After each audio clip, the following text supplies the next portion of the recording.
رسول اکرم صلی اللہ علیہ وآلہ وسلم نے اپنی زبان اطہر سے یہ بات بیان کی، عمل بیان کیا، عمل کر کے دکھایا، جس کے بارے میں صحابی رسول سیدنا عبداللہ ابن عباس کہتے ہیں کہ رمضان المبارک کے بعد پورے سال میں جس روزے کا اہتمام اللہ کے رسول کرتے وہ 10 محرم کے دن کا روزہ تھا۔ جس بندے کے 1 سال کے قرض معاف ہو جائے اس کو نیند آتی ہے؟ میں کہتا ہوں ری شیڈول ہو جائے تو اس کو نیند آئے گی، اور جس کی زندگی کے 1 سال کے گناہ معاف ہو جائیں اس سے بڑی عظمت کیا ہے؟ اور اگر اس کی عمر 30 سال ہے تو کوئی 15 ساتھیوں کو تیار کر کے روزہ رکھوا کے افطاری کروا دے، اس کی زندگی تو پاک صاف ہو گئی نا، اس کی زندگی تو پاک صاف ہو جائے گی۔ اتنے ساتھیوں کو روزہ رکھوا دے جتنی زندگی کے سال ہے۔ رسول اکرم صلی اللہ علیہ وآلہ وسلم نے فرمایا افضل الصیام بعد رمضان شہر اللہ المحرم، رمضان کے بعد سب سے فضیلت والے روزے وہ روزے ہیں جو محرم کے مہینے میں رکھے جاتے ہیں۔ آپ صلی اللہ علیہ وآلہ وسلم نے یہ بھی فرمایا 9 ذی الحجہ کا روزہ رکھنے سے 2 سال کے گناہ معاف ہوتے ہیں، اور 10 محرم کا روزہ رکھنے سے 1 سال کے گناہ معاف ہوتے ہیں۔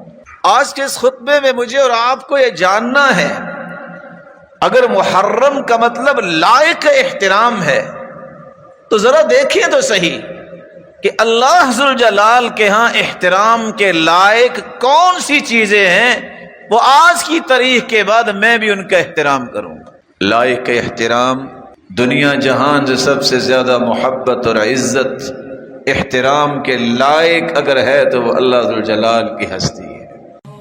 محرم کے پیغامات کیا ہیں؟ ایک مسلمان کو یہ مہینہ کیا پیغام دیتا ہے؟ ایک مسلمان کو یہ مہینہ کیسے گزارنا چاہیے؟ شاعر کی یہ بات سمجھنے والی ہے۔ شاعر کہتا ہے اِنَّا لَنَفْرَحُ بِالْأَيَّامِ نَقْطَعُهَا، ہم شاید خوش ہوتے ہیں کہ ہماری زندگی کے اتنے سال مکمل ہو گئے، حالانکہ اس انسان کو علم ہونا چاہیے وَكُلِّ يَوْمٍ مَضَى يُدْنِي مِنَ الْأَجَلِ، سال تو مکمل ہو گیا لیکن ہر آنے والا دن، ہر مکمل ہونے والا دن تمہیں تمہاری موت کے قریب کرتا جا رہا ہے۔ فَاعْمَلْ لِنَفْسِكَ قَبْلَ الْمَوْتِ مُجْتَهِدًا، اس لیے ان ایام کو جو باقی بچے ہیں اس میں اپنے عمل کو اللہ کے سامنے پیش کرو، کوشش کرو اچھے اعمال اللہ کے پاس پہنچیں۔ الیہ یصعد الکلم الطیب والعمل الصالح یرفع، اچھی باتیں بھی اللہ تک پہنچتی ہیں، نیک اعمال بھی پہنچتے ہیں۔ فإنما الربح والخسران فی العمل، اصل خسارے اور پروفٹ کا فیصلہ عمل سے ہوگا، سالوں سے نہیں ہوگا کہ میری زندگی 60 سال ہو گئی، یہ کہو کہ 60 سال میری زندگی کے ختم ہو گئے، یہ مت کہو کہ میری عمر اس وقت 70 سال ہوگی، یہ کہو کہ میری زندگی جو اللہ نے لکھی ہے میں نے 70 سال گزار لیے، اب باقی نہ جانے کتنے باقی ہیں۔ رسول اللہ صلی اللہ علیہ وسلم کے اس تربیتی پیکج کو جب ہم دیکھتے ہیں، جو تربیتی پیکج جس کے ذریعے آپ صلی اللہ علیہ وسلم نے صحابہ کی تربیت کی، تو اس مبارک مہینے کا پہلا پیغام یہ ہے، نئے سال کا آغاز ہو رہا ہے، ہمیں سب سے پہلے اپنا محاسبہ کرنا چاہیے۔ رسول اللہ صلی اللہ علیہ وسلم کے اوپر نازل ہونے والا قرآن اس بات کی طرف بلاتا ہے، یا ایھا الذین آمنوا اتقوا اللہ، اے ایمان کا دعویٰ کرنے والو اللہ سے ڈر جاؤ، ولتنظر نفس ما قدمت لغد، اس بات کو دیکھو کہ تم نے کل قیامت کے لیے کیا کچھ آگے بھجوایا ہے۔ ہر جان یہ سوچے وہ وقت آنے والا ہے، وہ وقت قریب ہے جب ایک چٹیل میدان میں پوری کائنات کو جمع کیا جائے گا. ایسا چٹیل میدان لا ترى فيها عوجا ولا امتا، نہ کوئی اونچ نیچ ہوگی کوئی چھپ سکے، نہ وہاں کوئی درخت ہوگا نہ وہاں کوئی پہاڑ ہوگا. پوری کائنات میدان محشر میں جمع ہوگی. وہ حسن جو تم دنیا میں حاصل کرتے ہو، حاسبوا قبل ان تحاسبوا، اپنا محاسبہ خود کرو. سیدنا عمر رضی اللہ تعالیٰ عنہ کہا کرتے تھے اس سے پہلے کہ تمہارا محاسبہ قیامت کو کیا جائے، وَتَزَيَّنُوا لِلْعَرَضِ الْأَكْبَرِ، آج تم دنیا میں بھی زینت اور حسن اختیار کرتے ہو، لباس پہن کر، جوتا پہن کر، بالوں کو بنا کر، لیکن قیامت کا دن آنے والا ہے کہ تمہارے جسم پہ کوئی لباس نہیں ہوگا، تمہارے پاؤں میں کوئی جوتی نہیں ہوگی، تمہارے بال بکھرے ہوئے ہوں گے. اللہ کے رسول صلی اللہ علیہ وسلم نے یہی بات سمجھائی تھی. ستحشرون یوم القیامت حفاتا عراتا غرلا بہما، ان قریب تمہیں میدان محشر میں جمع کیا جائے گا، جسم پہ لباس نہیں ہوگا، پاؤں میں جوتی نہیں ہوگی، بال بکھرے ہوئے ہوں گے. اور اسی طرح جس طرح غیر مختون انسان پیدا ہوتا ہے، اسی حالت میں میدان محشر میں اللہ کے سامنے پیش کیا جائے گا. اور حالت یہ ہوگی وَجَاءَ رَبُّكَ وَالْمَلَكُ صَفًّا صَفًّا، فرشتے صفوں میں ہوں گے. اللہ رب العزت میدان محشر میں تشریف لائیں گے جیسے کہ اس کی شان کو لائق ہے. اللہ کے نور کی تجلیوں سے وَأَشْرَقَتِ الْأَرْضُ بِنُورِ رَبِّهَا، اللہ کی نور کی تجلیوں سے میدان محشر روشن ہو جائے گا. جب یہ بات اللہ کے رسول صلی اللہ علیہ وسلم نے بتائی تو سیدہ عائشہ پریشان ہوئی، کہتی ہیں یا رسول اللہ صلی اللہ علیہ وسلم، الرجال والنساء ينظر بعضهم الى بعض، ساری زندگی تو ہم نے پردہ کیا، ہم نے اپنی عزتوں کی حفاظت کی، اپنی عصمتوں کو چھپایا. کیا قیامت کے دن کوئی لباس نہیں ہوگا؟ کیا مرد اور عورتیں ایک دوسرے کی طرف دیکھیں گے؟ تو رسول اللہ صلی اللہ علیہ وسلم نے فرمایا یا عائشہ، اے عائشہ رضی اللہ عنہا، آپ کیا بات کر رہی ہو؟ الامر اشد من ان یہمہم ذاک، معاملہ تو اس سے بھی بڑا ہوگا، کسی کو ہوش ہی نہیں ہوگی کہ ہم کہاں کھڑے ہیں، سب کچھ بھول چکے ہوں گے. وَتَرَى النَّاسَ سُكَارَى وَمَا هُمْ بِسُكَارَى، لوگ یوں محسوس ہوگا جیسے نشہ کیا ہوا ہے، لیکن انہوں نے نشہ نہیں کیا ہوگا. ایک وقت آئے گا یکون الناس کالفراش المبثوث، اس طرح پتنگوں کی طرح گرے ہوں گے لوگ، لیکن ایک وقت آئے گا سب کی صفیں بنائی جائیں گی، نیک لوگوں کی صف، انبیاء کی صفیں، اولیاء کی صفیں، علماء کی صف، فرشتوں کی صفیں. اللہ رب العزت ایک ایک انسان کے ساتھ مخاطب ہوں گے. ان ربکم یحاضر وليس بينه وبينه ترجمان ولا حجاب. ایک وقت آنے والا ہے اللہ رب العزت ہر انسان سے ہم کلام ہوں گے، کوئی ترجمانی کرنے والا نہیں ہوگا، کوئی ٹرانسلیٹر وہاں نہیں ہوگا، ولا حجاب، کوئی پردہ بھی نہیں ہوگا. آج دنیا میں کوئی بات صحیح بیان نہیں کر سکتا، کہتے ہیں فلاں کی مدد لے لیتے ہیں، وہ کلیریفیکیشن صحیح دے سکتا ہے، فلاں کو بلا لیتے ہیں، وہ آرگیو اچھا کر لیتا ہے، فلاں کو بلاتے ہیں، اس کے پاس لینتھ ایکسپیرینس ہے، ڈیبیٹ اچھی کرتا ہے. قیامت کے دن ہر شخص نے اپنا حساب خود دینا ہے. وَلَيْسَ بَيْنَهُ وَبَيْنَهُ تُرْجُمَانٌ وَلَا حِجَابٌ، کوئی پردہ بھی نہیں ہوگا اور کوئی ترجمانی کرنے والا بھی نہیں ہوگا. اور پہلا سوال یہ ہوگا جب تک 4 سوالوں کے جواب نہیں دے گا اس وقت تک قدم نہیں اٹھا سکے گا. لا تزول قدم عبد حتى يسأل عن 4، جہاں انسان کھڑا ہے کھڑا ہی رہ جائے گا. سوال کیا ہوں گے؟ سب سے پہلا سوال ان علمہ ما عمل بہ، بتاؤ تجھے معرفت، پہچان، علم جو ملا تھا تم نے عمل کتنا کیا تھا؟ وعن عمرہ فیم افنا، تجھے زندگی کی نعمت دی تھی، تیری صبحیں، تیری شامیں، تیری ظہریں اور تیری عصریں اور تیری راتیں کہاں گزرتی تھی؟ وعن شبابہ فیم ابلا، تو نے جوانی کو کھپایا کہاں تھا؟ وعن مالہ من این اکتسب، بتاؤ ذرا یہ مال تیرے پاس آیا تو کہاں سے آیا تھا؟ وفیم انفقہ، اور بتاؤ مال تو آ گیا پھر تم نے خرچ کہاں کیا تھا؟ سوالات ہوں گے، جوابات دینے پڑیں گے اور اللہ دکھائیں گے سب کچھ۔ ایسی کتاب جب ام سلمہ رضی اللہ تعالی عنہا نے یہ سنا کہ عورتیں اور مرد بغیر لباس کے میدان محشر میں جمع ہوں گے تو وہ رونے لگ گئی، کہتی ہیں وَسَوْأَتَا وَسَوْأَتَا، ہائے کاش کیا بنے گا، بے لباس ہو جائیں گے قیامت کو۔ تو رسول اللہ صلی اللہ علیہ وسلم نے فرمایا یا ام سلمہ، اے ام سلمہ تم کیا کہہ رہی ہو؟ شغل الناس، لوگ تو مشغول ہوں گے۔ قلت وما الذي يشغلهم یا رسول اللہ صلی اللہ علیہ وسلم، سرتاج رسول کون سی مشغولیت قیامت کو؟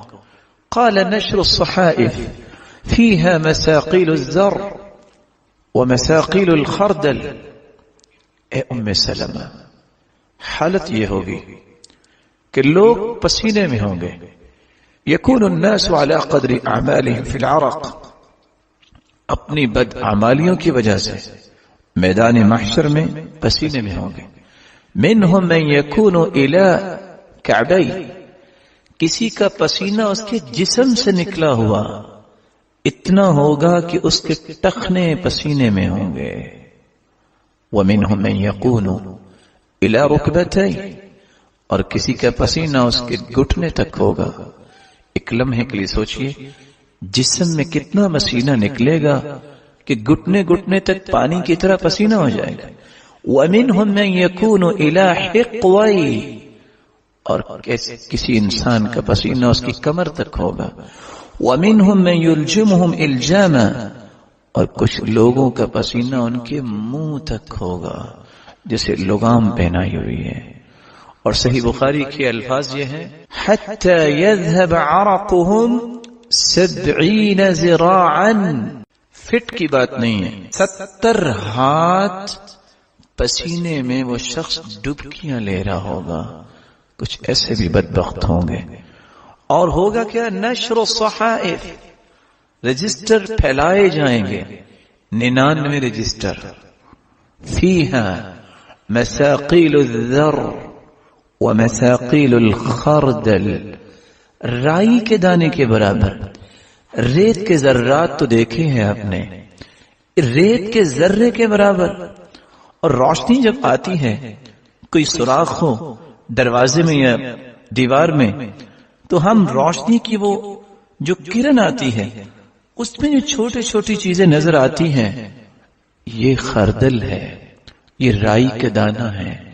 اتنی بھی نیکی لکھی ہوگی، اتنا گناہ بھی وہاں لکھا ہوگا، اور انسان دیکھ کے حیران رہ جائے گا، کہے گا ما لهذا الكتاب لا يغادر صغيرة ولا كبيرة الا احصاها، یہ کتاب کیسی کتاب ہے؟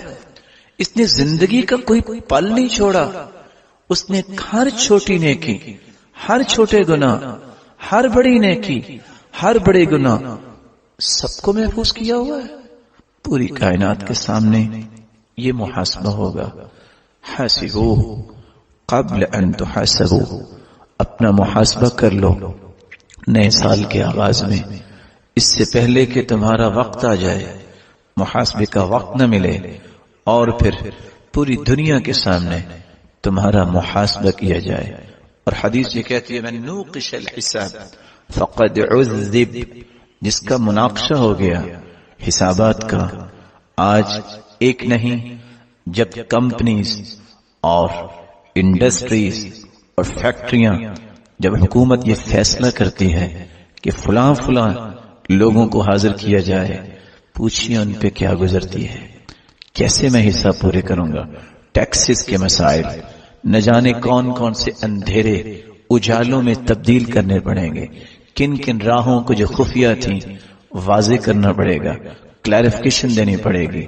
قیامت کے دن جس کا محاسبہ ہو گیا فقد عذب، وہ مارا گیا۔ اس محاسبے کی تیاری کرو۔ سب سے پہلا پیغام ایک مسلمان نئے سال میں داخل ہوتے وقت، نئے سال کے آغاز میں اپنا محاسبہ کرتا ہے۔ وَلْتَنْظُرْ نَفْسٌ مَا قَدَّمَتْ لِغَدٍ، یہ سوچ لے جتنی زندگی گزری کیسے گزاری ہے۔ آج کاروباری شام کو اپنا کاروبار بند کرتا ہے تو جمع تفریق کر کے اٹھتا ہے، پروفٹ کیا ہوا، لاسز کیا ہوئے، اس وقت کرنٹ سچویشن کیا ہے، اور ڈیٹیل تیار کرتا ہے۔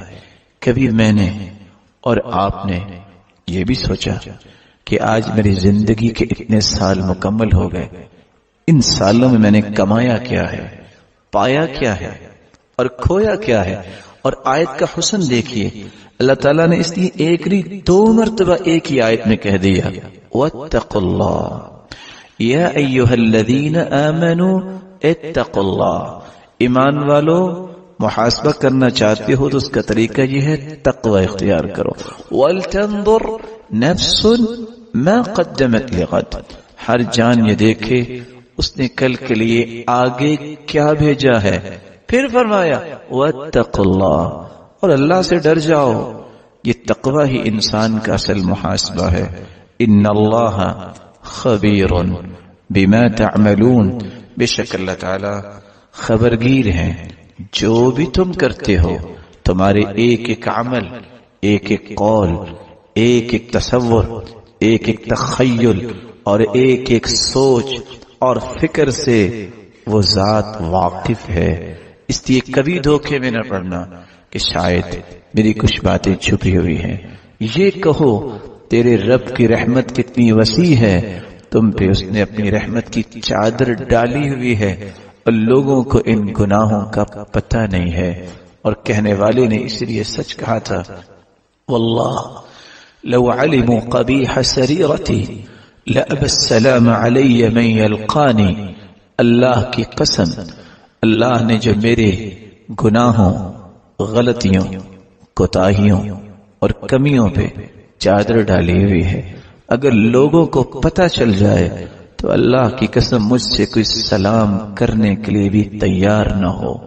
لیکن سترت معایبی ومخالبی وحلمت عن سقطی وعن طغیانی، لیکن میرے مالک یہ تیری رحمت ہے، تو نے پردہ ڈال دیا، تو نے درگزر کیا، تو حلیم ہے، تو بردبار ہے، تو مجھے پھر بھی موقع دے رہا ہے میں اپنی اصلاح کر لوں، میں اپنے راستے درست کر لوں، اپنی زندگی کے زاویوں کو روشن بنا لوں۔ ان تمام پہلوؤں میں اتقوا اللہ، تقوی کو بنیاد بنا لوں۔ اللہ رب العزت ہمیں اپنا محاسبہ کرنے کی توفیق عطا فرمائے۔ اس مہینے کا دوسرا پیغام، اگر آپ خوبصورت زندگی کا آغاز کرنا چاہ ہی رہے ہیں، محاسبہ کر رہے ہیں، تو پھر توبہ کر لیجئے، اپنے گناہوں کی توبہ، اپنی غلطیوں کی توبہ، اپنی خطاؤں کی توبہ۔ لیکن یاد رکھیے گا یہ توبہ اس وقت تک قابل قبول نہیں جب تک اس میں 7 شرائط مکمل نہیں ہوں گی۔ سب سے پہلی شرط اخلاص۔ اگر اللہ کو راضی نہیں آپ کرنا چاہتے، لوگوں کو ہاتھ اٹھے دکھانا چاہتے ہیں، لوگوں کو بتانا چاہتے ہیں کہ میں بہت توبہ کرنے والا ہوں، میں تو بہت دعا کرنے والا ہوں، پھر بھی توبہ قبول نہیں ہوئی، کیونکہ اللہ کے رسول صلی اللہ علیہ وسلم کا فرمان ہے، ان اللہ لا يقبل من العمل الا ما كان له خالصا وابتغي به وجهه، اللہ تعالی صرف وہی عمل قبول فرماتے ہیں جو خالص اللہ کی رضا کے لیے کیا جائے اور اللہ کو راضی کرنے کے ساتھ ساتھ اس کو ہی اپنے عمل کا محور و مرکز بنا کے عمل پیش کیا جاتا ہے کہ میرے مالک، جیسا کہ عمر رضی اللہ تعالیٰ عنہ کہا کرتے تھے، اللہم اجعل ھذا العمل خالصا لوجہک، اللہ اس میرے عمل کو خالص اپنے لیے خاص کر دے، ولا تجعل فیہ لأحد نصیبا، میرے مالک میرے اس عمل میں دنیا میں سے کسی کا حصہ نہ رکھنا، 100% اپنی رضا کے لیے اس عمل کو قبول فرما لے۔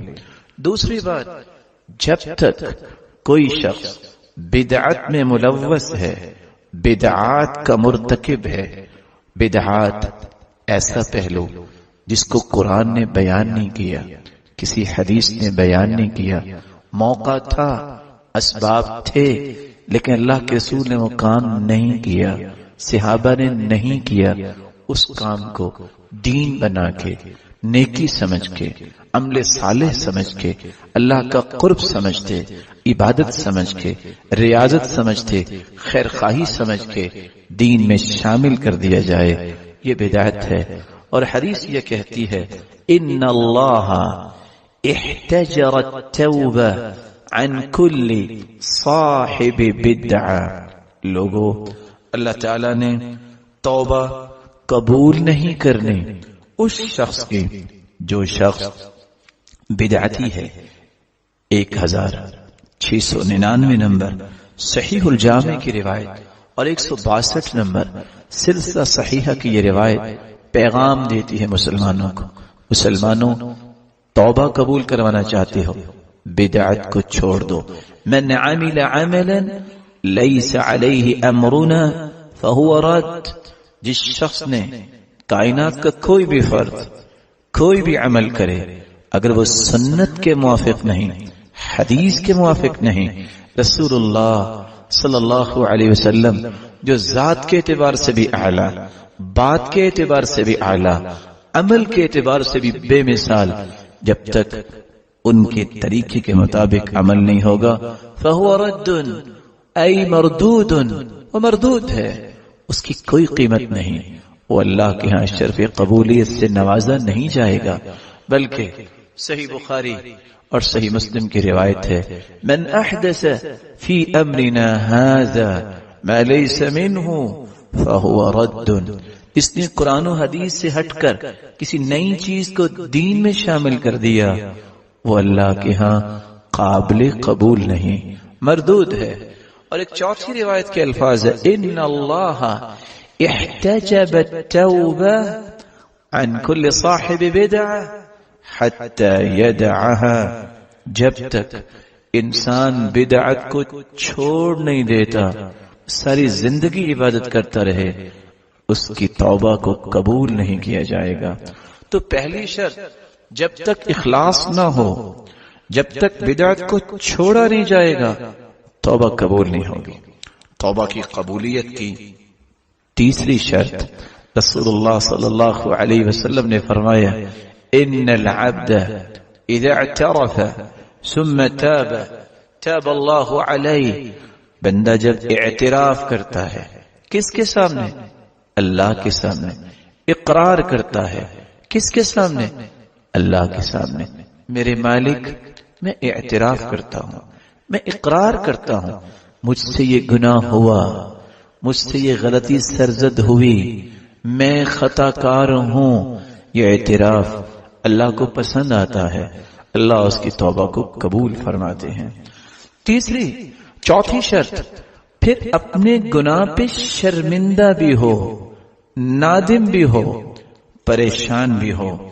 رسول اللہ صلی اللہ علیہ وسلم نے فرمایا، صحیح الجامع کی 1233 نمبر روایت ہے، فَإِنَّ التَّوْبَةَ النَّدَمُ، توبہ ہے ہی شرمندگی کا نام۔ جو شرمندہ ہو جائے، نادم ہو جائے، پریشان ہو جائے کہ واقعی میں نے گناہ کیا ہے، مجھے ایسا نہیں کرنا چاہیے تھا، اللہ رب العزت اس کی توبہ کو قبول فرما لیتے ہیں۔ چوتھی شرط، رسول اللہ صلی اللہ علیہ وسلم نے قرآن مجید جو لوگوں کو پڑھایا سمجھایا، اس کے ضمن میں فرمایا جب تک جس گناہ سے توبہ کی جا رہی ہے وہ گناہ چھوڑ نہیں دیتا انسان، توبہ قبول نہیں ہوتی۔ رسول اللہ صلی اللہ علیہ وسلم نے سورۃ الفاتحہ کے بارے میں کتنی خوبصورت باتیں بیان کی۔ سب سے پہلی بات، رسول اللہ صلی اللہ علیہ وسلم نے فرمایا والذی نفسی بیدی، قسم ہے اس ذات کی جس کے ہاتھ میں میری جان ہے، ما انزل فی التوراۃ ولا فی الانجیل ولا فی الزبور ولا فی الفرقان مثلها یعنی القرآن، وإنها لسبع من المثاني والقرآن العظیم الذي أعطيته۔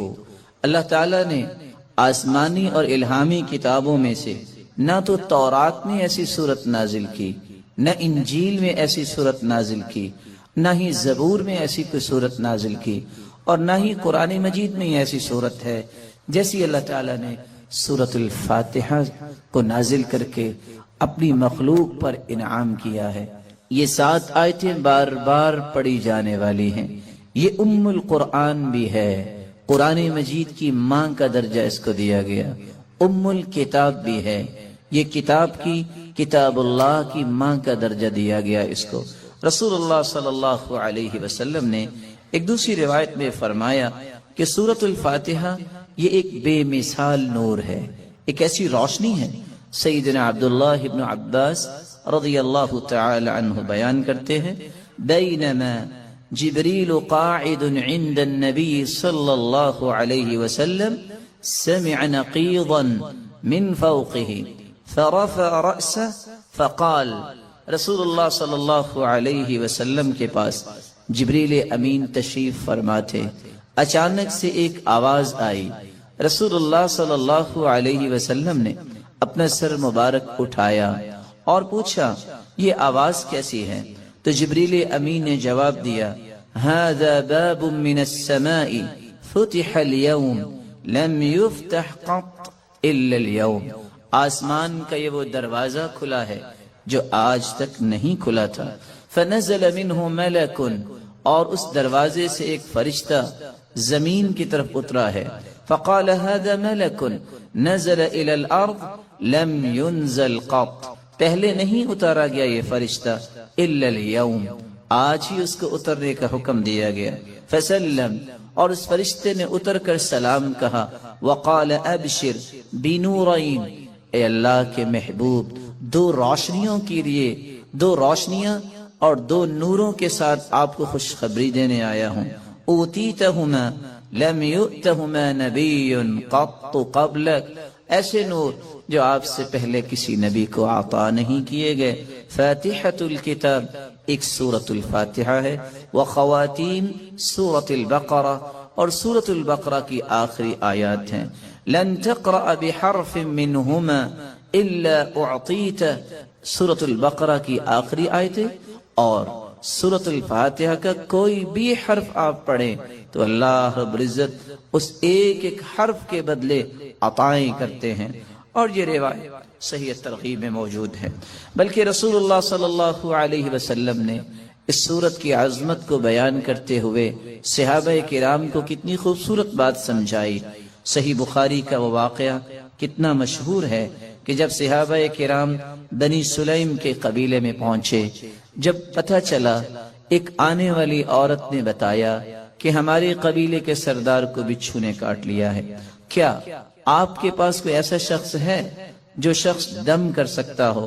تو رسول اللہ صلی اللہ علیہ وسلم کے ایک صحابی جنہوں نے صرف سورۃ الفاتحہ تلاوت کی اور اس کو دم کر دیا، رسول اللہ صلی اللہ علیہ وسلم کے اس صحابی نے اس سورۃ الفاتحہ کو پڑھنے کے بعد جب دم کیا تو وہ شخص ایسی شفا کی طرف چلا گیا، وَكَأَنَّمَا نُشِطَ مِنْ عِقَالٍ، جیسے کوئی گرہ باندھی ہو کھول دی جائے۔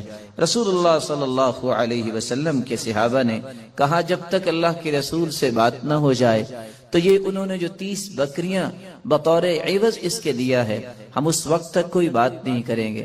جب رسول اللہ صلی اللہ علیہ وسلم کو یہ بات پہنچی، آپ نے فرمایا وما كان يدريه انها رقية اقسموا واضربوا لي بسهم. آپ کو پتہ نہیں اللہ تعالیٰ نے اس سورت کو شفا بنا کے، اس سورت کو دم بنا کے نازل کیا ہے. اور یہی بات ابن القیم رحمت اللہ علیہ نقل کرتے ہیں کہ میں نے کتنے سفر کیے اور جب بھی میں بیمار ہوا تو میں نے اللہ کے پیارے پیغمبر کی اس بات پہ یقین کر کے دوائی نہیں لی بلکہ سورۃ الفاتحہ پڑھتا اور میں دم کر لیتا اپنے آپ کو، اللہ رب العزت مجھے شفا یاب کر دیتے. سورۃ الفاتحہ یہ عظیم ترین سورت ہے. رسول اللہ صلی اللہ علیہ وسلم کے صحابی سیدنا ابو سعید بن معلا بیان کرتے ہیں، مر بی النبی صلی اللہ علیہ وسلم وانا اصلی، اللہ کے رسول صلی اللہ علیہ وسلم میرے پاس سے گزرے، میں نماز پڑھ رہا تھا، مجھے انہوں نے آواز دی، میں نے سلام پھیرا اور سلام پھیرنے کے بعد اللہ کے رسول صلی اللہ علیہ وسلم کی خدمت اقدس میں حاضر ہوا. آپ نے فرمایا میں نے آپ کو آواز دی، الم یقل اللہ یا ایھا الذین آمنوا استجیبوا للہ وللرسول. آپ نے اللہ کا یہ کلام نہیں سنا کہ جب اللہ اور اس کے رسول کی بات ہو تو اس بات کو فوراً مانو، لبیک کہو. کہا اللہ کے رسول صلی اللہ علیہ وسلم میں نماز پڑھ رہا تھا. پھر اللہ کے رسول صلی اللہ علیہ وسلم نے فرمایا الا اعلمک اعظم سورۃ فی القرآن قبل ان اخرج، کیا میں تمہیں قرآن مجید کی سب سے عظیم سورت نہ سکھا دوں اس سے پہلے کہ تم مسجد سے نکل جاؤ، اپنے گھر کو لوٹ جاؤ. میں نے کہا کیوں نہیں؟ تو رسول اللہ صلی اللہ علیہ وسلم نے جو سورت سکھائی، جو قرآن مجید کی عظیم ترین سورت ہے، وہ سورۃ الفاتحہ کی تعلیم دی. یہی وجہ ہے رسول اللہ صلی اللہ علیہ وسلم نے یہ فیصلہ سنا دیا، کاش اس فیصلے کو بھی امت مان لے. لا صلاۃ لمن لم یقرأ بفاتحۃ الکتاب، جو شخص نماز کے اندر سورۃ الفاتحہ نہیں پڑھتا اس کی نماز نہیں ہوتی، جیسا کہ صحیح بخاری کی روایت ہے. اور صحابی تو بیان کرتے ہیں عبادہ بن صامت رضی اللہ تعالی عنہ کہ فجر کی نماز ہم نے پڑھی اللہ کے رسول صلی اللہ علیہ وسلم کے پیچھے. جب رسول اللہ صلی اللہ علیہ وسلم قرآن کی تلاوت کر رہے تھے، فثقلت علیہ القراءہ، قرات آپ پہ بوجھل ہوئی. رسول اللہ صلی اللہ علیہ وسلم نے سلام پھیرا اور سوال کیا لعلکم تقرؤون خلف امامکم، کیا تم امام کے پیچھے بھی پڑھتے ہو؟ تو صحابہ کرام نے کہا جی ہاں. تو رسول اللہ صلی اللہ علیہ وسلم نے فرمایا لا تقرؤوا لا تفعلوا كما في روایت اخرى، دوسری روایت کے الفاظ ہیں لا تفعلوا الا بفاتحة الكتاب، امام کے پیچھے کھڑے ہو کر تم صرف سورۃ الفاتحہ پڑھا کرو. فإنه لا صلاة لمن لم يقرأ بها، کیونکہ سورۃ الفاتحہ پڑھنے کے بغیر نماز نہیں ہوتی. یہ ایسی خوبصورت اور ایسی مبارک صورت ہے جو اللہ اور اس کی مخلوق کے درمیان مکالمے کے خوبصورت جوہر ہے. ایسا گوہر ہے انسان الحمدللہ رب العالمین کہتا ہے تو اللہ رب العزت فرماتے ہیں حمیدنی عبدی، میرے بندے نے میری حمد و توصیف بیان کی. جب بندہ مومن الرحمن الرحیم کہتا ہے تو اللہ رب العزت فرماتے ہیں اثنى علی عبدی، میرے بندے نے میری تعریف کی ہے. جب بندہ مومن یہ کہتا ہے مالک یوم الدین تو اللہ رب العزت فرماتے ہیں مجدنی عبدی، میرے بندے نے میری بزرگی بیان کی ہے. جب انسان بندہ مومن یہ کہتا ہے ایاک نعبد و ایاک نستعین تو اللہ رب العزت فرماتے ہیں ھذا بینی و بین عبدی ولعبدی ما سأل، یہ میرے اور میرے بندے کے درمیان ہے، جو کچھ بھی میرا بندہ مانگے گا میں اسے عطا کروں گا. تو اللہ رب العزت کے ساتھ ہم کلام ہونے کا یہ خوبصورت ذریعہ ہے. تو آئیے اس سورت کی طرف چلتے ہیں اور اس کے معانی کو سمجھنے کی کوشش کرتے ہیں. بسم اللہ الرحمن الرحیم.